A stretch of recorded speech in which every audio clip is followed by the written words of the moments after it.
Well, hello everybody, and welcome to my show. My name is Jason DaCosta, and this is Consistent Preterism.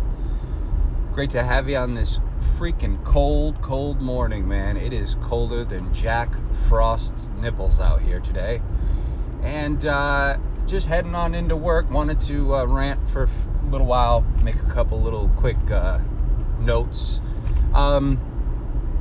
First thing I wanted to say is comments, right? YouTube comments. So I don't know how many of you have caught this in my former offerings, but YouTube no longer really gives me notifications on people's comments. So, I am not like Dr. Don K. Preston and William Bell and these other guys who do this for money, right? Who do this for funds and monetization and whatnot. That's not my thing. So I like to actually respond to people. I like to engage people. I like to acknowledge the haters and let them know just how ridiculous their arguments are. That's how I get my rocks off. But YouTube is not allowing me to see the comments. In other words, it doesn't give me a notification on comments unless, usually, if it's the latest video or like the last two videos, the most recent ones that I've shared. Sometimes I'll get a notification, sometimes, and it's not always. I have to sometimes scroll down. I'll go, I'll share, for instance, I'll share something and check it 3 hours later, and there'll be 3 comments below it. And I haven't seen those. There's no notifications for them. So just wanted to get that out there to make sure everybody knows that I'm not ignoring you. I'm not Don Preston or William Bell. If you notice those guys, they barely reply to anybody, although... Hi, Don. I'm sure he's listening to me. He's probably a big fan. Don, why don't you start replying to people? Because it's not very nice. Bad Don. Bad Don. But yeah, when people respond and ask them questions, a lot of times they don't even answer them. They just kind of ignore them. And that's just not my forte. I don't think that's very nice. And I'm kind of a nice man. So bear with me. Understand that YouTube doesn't give me notifications. And I know there's a lot of comments, man. I've been doing this for over 2 years now. Matter of fact, probably right around this time is the 200 year, 2 year mark for when I came fully out of the closet, opened up the closet door with my boots on and my cowboy hat, and I just pranced out in assless leather chaps, and I said, hey, I'm Israel only. That was about 2 years ago, almost to the day. I'd have to go back and take a look at when my first offering was shared. I remember what it was. It was an offering on Romans chapter 11. And that was the first time I said, you know what? I'm going to hop on this app here, record myself, and see if people can dig it. And surely people dug it. So that was about 2 years ago. And, 300 videos I think I have roughly in 2 years. I mean, I know there's a lot of comments, and I see them. Sometimes what will happen is I'll go on like YouTube, and I don't know if you guys know anything about YouTube, but in the column like to the right where it kind of shows you different videos and different things you might be interested in, sometimes my own videos come up there. And so what I'll do is I'll notice one of them like from back in the day, like a year and a half ago, and I'll be like, oh yeah, I remember this one. And I'll click on it just to see if anyone's commented since. And a lot of times people have commented, and obviously I'm not getting these notifications at all. So I go down and I look, and I don't respond now because it's like a year and a half after. I mean, sometimes I do. Sometimes the comment is just so ridiculous that I have to let them know that, hey, I saw this a year and a half later, and I just wanted to let you know that you're a bonehead. So just bear with me and understand that I'm not ignoring you, okay? Thanks a lot. Let's see, what else? Other news, emails. Got a few emails over the last few weeks. Just kind of wishing me well and all that, and I do appreciate that. I did get an email recently, the other day, from a man named Steve. I'm not going to mention his last name, but you know who you are, sir. And I can't reply to you. So I tried, and it keeps getting kicked back. And I remember you sent me an email maybe a year to a year and a half ago, and I tried to reply then, and it got bounced back. So whatever is going on, for some reason, my email will not deliver to yours. So I'm going to send a letter over on Pony Express. It should be there in about 7 months. But yeah, I just wanted to let you know, Steve, that I cannot respond, but I do appreciate the great email and the kind words. And I hope that you're listening. You say you listen, so I'm sure you'll probably hear this, but just let it be known. Let's see, what else? What else do I want to rant about today? Oh, I'm actually headed to Tennessee tomorrow. Big opportunity. I met a gentleman who lives in Australia.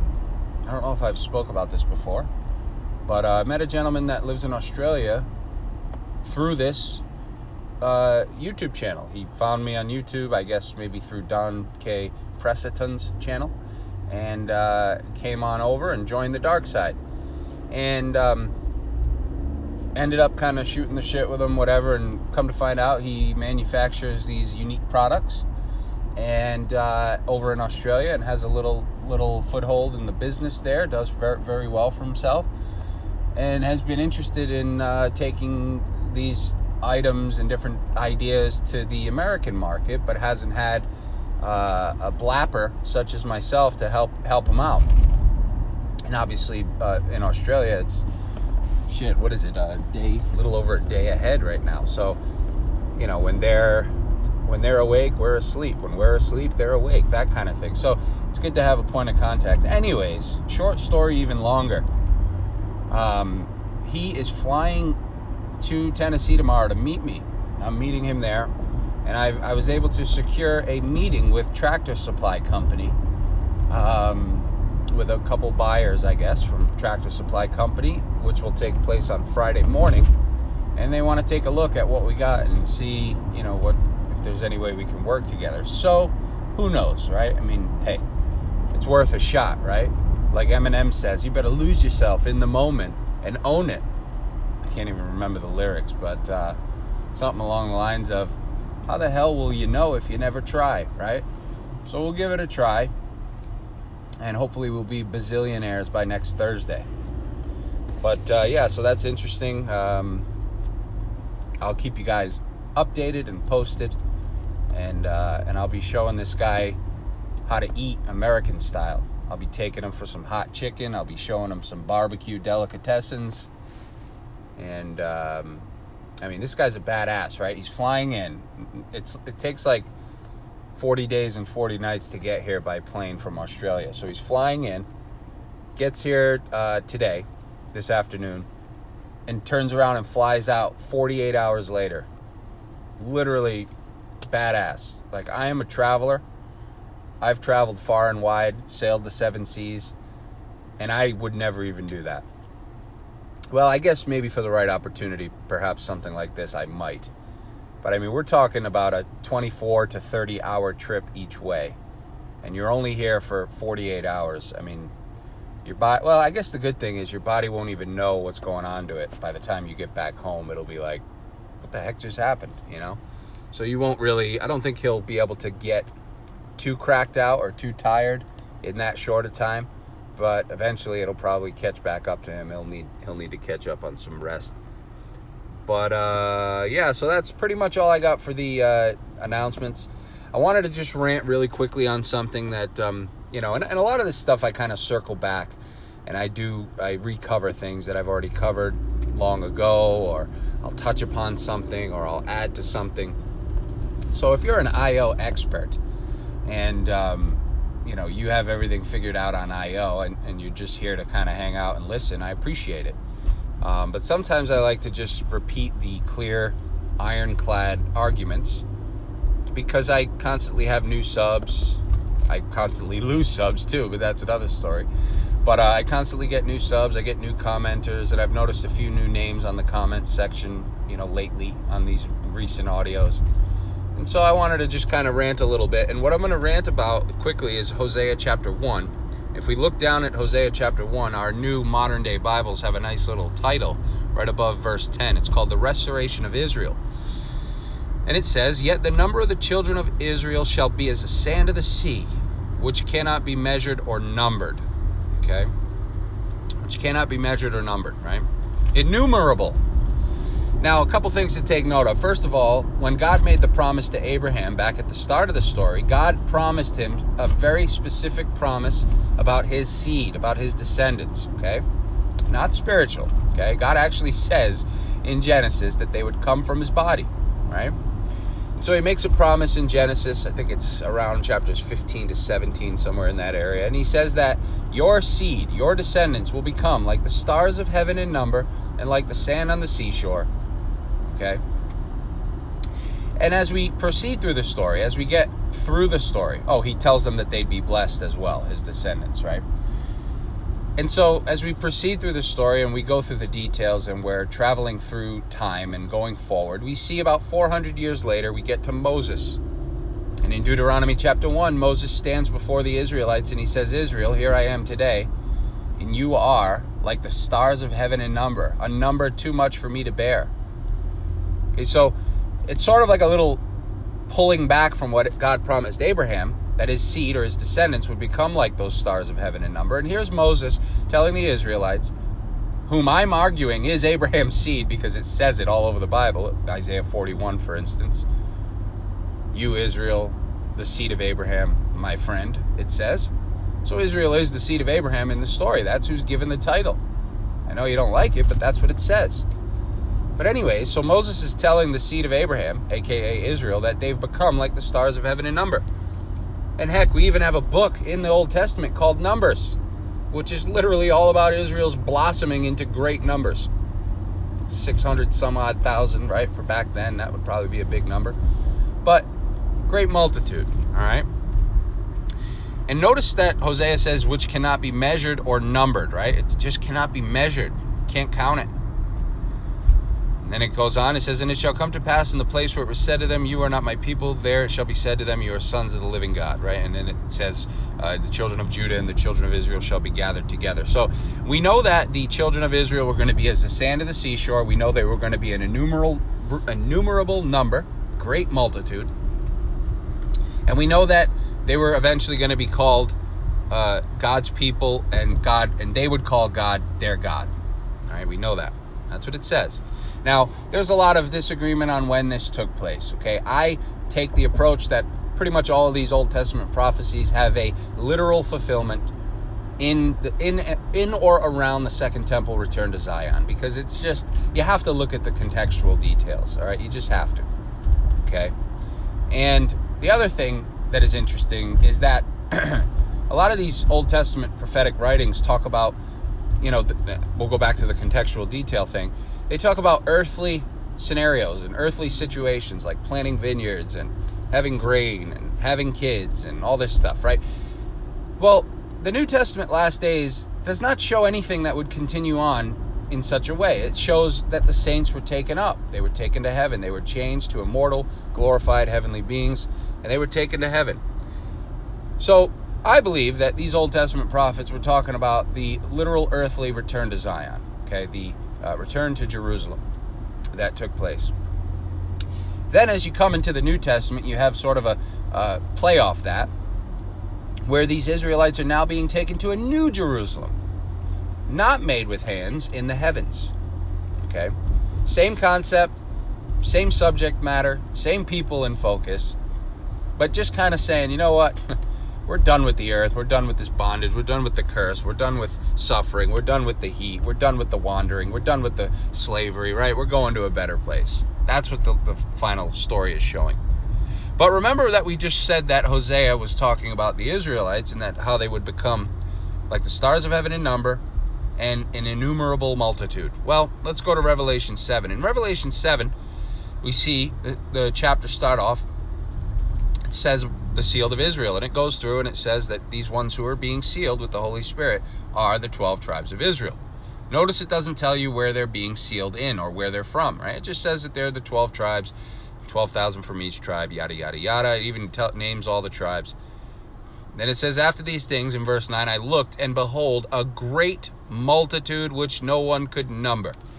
Interesting, because Hosea said that the Israelites would be a great multitude that no one could number. So Revelation is clearly pulling from a little bit of that Hosea language and a little bit of that promise that God made to Abraham, that his seed, aka Israel, would become like the stars of heaven in number. And we know from places like 1 Chronicles 27, where King David is taking a census of the children of Israel for war.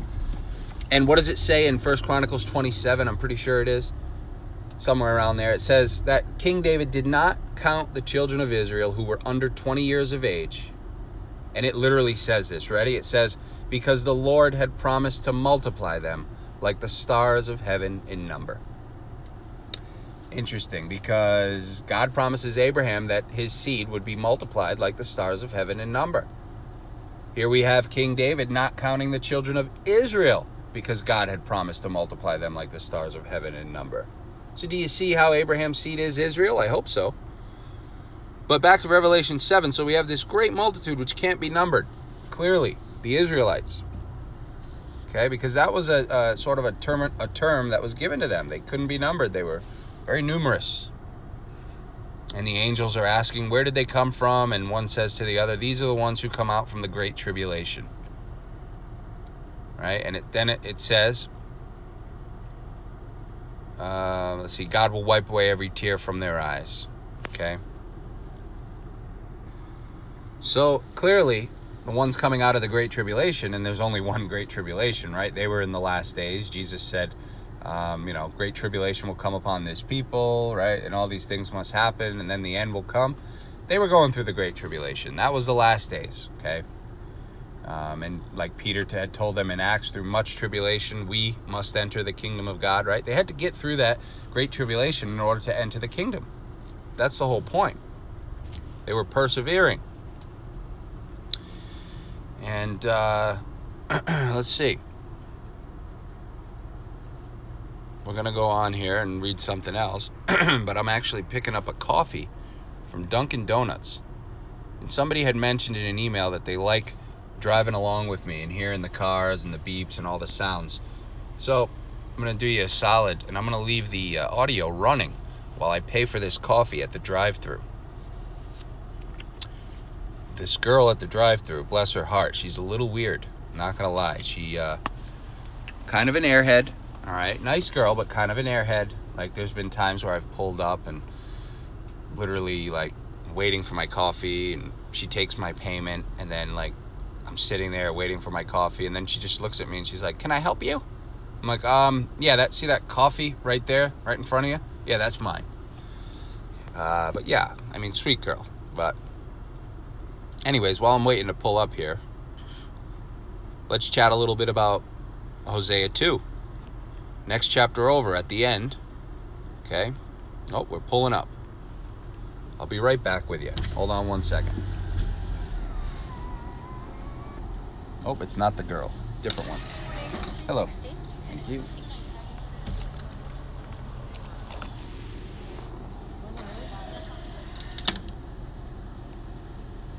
She's more on the ball.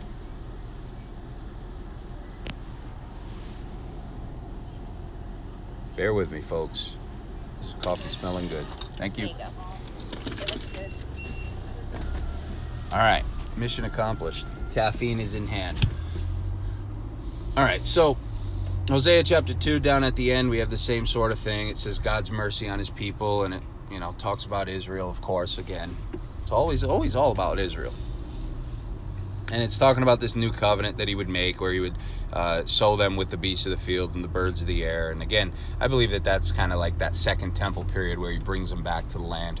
But at the end there, let's see what it says. It says, and I will have mercy on her who had not obtained mercy. Then I will say to those who are not my people, you are my people. And they shall say to me, you are my God. All right, so clearly the whole thing is all about Israel. Nobody would deny that. Literally says it. God's mercy on his people Israel. That's the whole context there. And God is calling them not his people because he's bringing them back from the nations and having mercy upon them, right? But notice what he says. He says, and they will call me their God, and I will call them my people, right? That's all about Israel. Well, the same exact thing is stated in Revelation chapter 21. Okay, it says in Revelation 21, in the beginning, Now I saw a new heaven and a new earth, for the first heaven and the first earth passed away. Also there was no more sea. Then I, John, saw the holy city, New Jerusalem, coming down out of heaven from God, prepared as a bride adorned for her husband. And I heard a loud voice from heaven saying, Behold, the tabernacle of God is with men, and he will dwell with them, and they shall be his people. There it is. God himself will be with them, and he will be their God. Okay, so there it is. Okay, John is seeing a vision of that New Jerusalem that they're soon going to inherit. Okay, and he sees this vision, and he recites the same terminology that is always said when speaking of Israel in the Old Testament, right? God has mercy on Israel in the Old Testament, and what does the prophets say? They say, he will be their God, and they will be his people, and he will wipe away the tears from their eyes. Well, we have the same exact terminology here, used at the end of Revelation. When God is finally now dwelling with men, right? His men, his people, okay? And he's wiping away every tear from their eye, and he's saying, I will be their God, and they will be my people. So, again, why would that statement be any different than it was in the Old Testament? In the Old Testament, that statement, I will be their God, and I will be their God, and they will be my people, was always about Israel. So why is it different at the end? Doesn't it make more sense? Doesn't it wrap up this story perfectly? Doesn't it finish and complete and top this off like a cherry on a sundae? If this was still all about Israel and God is redeeming his people and sort of this, fantasy la la land sort of magical, perfect, ideal story comes to a close, God takes them to their heavenly promise. Doesn't it make a lot more sense than this being about pagans whom God never knew? It just does, doesn't it? Of course it does. And then why would the great multitude from all nations be anyone different than Israel? Because Israel was said to be a great multitude that could not be numbered, and so is the great multitude in Revelation 7. They could not be numbered. Same exact people. And if you've listened to my work on Revelation 7, you know that there's really no denying it. I've not seen anybody refute what I've done on Revelation 7 or 14 or anything like that. Because Revelation 7 shows the 12 tribes in the beginning. It's the same group as the great multitude, right? Because otherwise, the only ones standing in heaven at the end are that great multitude from all nations. Where did the 12 tribes go? Right? Because the great multitude is shown as the one standing, crying out, salvation belongs to our God. And, oh yeah, the 12 tribes were sealed. They were the ones sealed in the beginning of the chapter, but supposedly, I guess, they didn't make heaven? No. The real story is the 12 tribes were the great multitude from all nations. And when the fullness of them came in, all Israel would be saved. That's what Paul says in Romans 11. When the fullness of the nations comes in, that's the great multitude from all nations, all Israel would be saved. Very simple. And we know Revelation 14 says no one except the 144,000 could learn the redemption song. So then why are the great multitude from all nations singing about salvation in Revelation 7? That would totally contradict and totally clash with what John says in Revelation 14. If only the 12 tribes could learn the redemption song, and if the great multitude from all nations in Revelation 7 is singing the redemption song and crying out, celebrating their salvation, then without a doubt, we know that the great multitude from all nations is the 12 tribes of Israel. Folks, I hope you enjoyed it. Hope you all have a wonderful day, and we'll be back. Don't forget to give it a like, a Ruski. Don't forget to subscribe to the channel. Probably won't hear from me until some point next week, but I hope you all have a great rest of the week, and take care. Bye-bye.